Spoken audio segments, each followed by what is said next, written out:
लेवीय प्रकरण 3 शांती अर्पणे. कोणाला शांती अर्पणाचा यज्ञ करावयाचा असेल व तो गुराढोरांचा करावयाचा असेल तर यज्ञपशु नर असो किंवा मादी असो तो दोषहीन असा पाहून परमेश्वरासमोर अर्पावा. त्याने आपल्या अर्पणाच्या डोक्यावर आपला हात ठेवावा व दर्शन मंडपाच्या दारापाशी त्याचा वध करावा. आणि अहरोनाचे मुलगे जे याजक त्यांनी त्याचे रक्त वेदीवर सभोवती टाकावे. परमेश्वराप्रित्यर्थ शांती अर्पणाच्या यज्ञपशूच्या ज्या भागाचा होम करावयाचा तो भाग हा अंतड्यांवर असलेली चरबी व त्यास लागून असलेली सर्व चरबी, दोन्ही गुर्दे, त्यांच्यावरची कमरेजवळची चरबी व गुर्द्यांपर्यंतचा काळजावरील पडदा ही त्याने वेगळी करावी. हे सर्व घेऊन अहरोनाच्या मुलांनी वेदीवर विस्तवावर रचिलेल्या लाकडांवरील होमार्पणावर त्याचा होम करावा. हे परमेश्वराप्रित्यर्थ सुवासिक हव्य होय.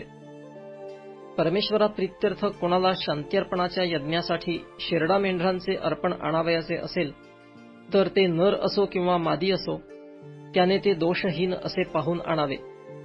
त्याला कोकरांचे अर्पण करावयाचे असेल तर ते त्याने परमेश्वरासमोर अर्पावे. त्याने त्या अर्पणाच्या डोक्यावर आपला हात ठेवावा व दर्शन मंडपासमोर त्याचा वध करावा. आणि अहरोनाच्या मुलांनी त्याचे रक्त वेदीवर सभोवती टाकावे.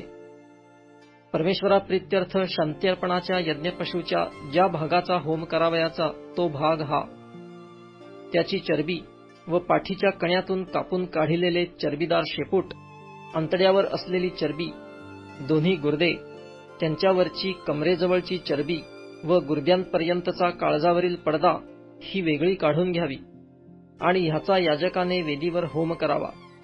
हे परमेश्वराप्रित्यर्थ हव्यान्न होय. कोणाला बकऱ्याचे अर्पण करावयाचे असेल तर त्याने ते परमेश्वरासमोर अर्पावे. त्याने त्याच्या डोक्यावर आपला हात ठेवावा व दर्शन मंडपासमोर त्याचा वध करावा. आणि अहरोनाच्या मुलांनी त्याचे रक्त वेदीवर सभोवती टाकावे.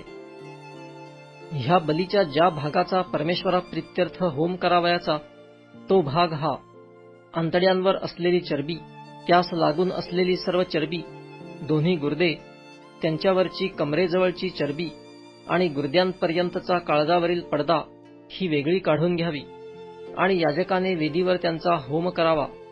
हे सुवासिक हव्यान्न होय, कारण चरबी म्हणून जेवढी असेल तेवढी परमेश्वराची आहे. तुम्ही चरबी व रक्त मुळीच खाऊ नये.